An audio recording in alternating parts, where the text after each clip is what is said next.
Y toda la gente ya se fue, qué barbaridad. No me esperaron.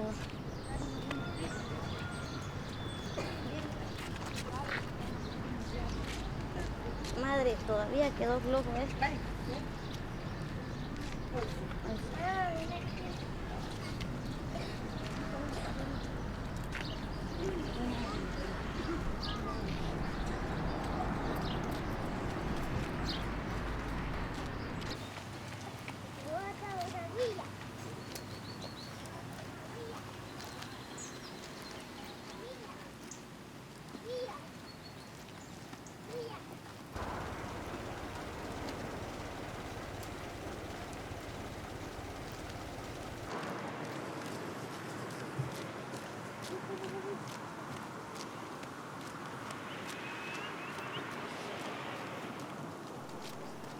Niño, ¿y cuál fue el motivo que usted salió de Guatemala?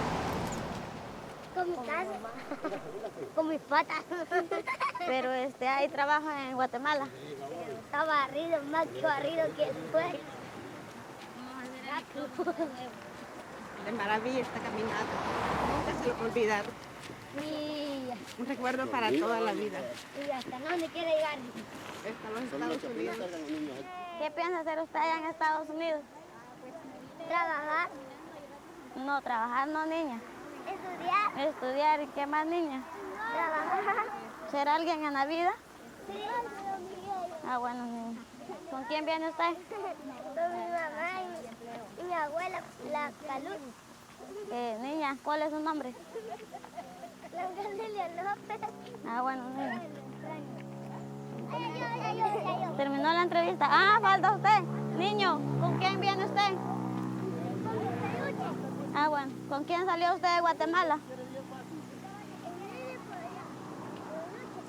Ah, bueno. Más arriba. Y ahora más recién. Rápido. Ahí estaba, que no le caiga el bebé. ¿Qué pasa, no? El otro era el otro.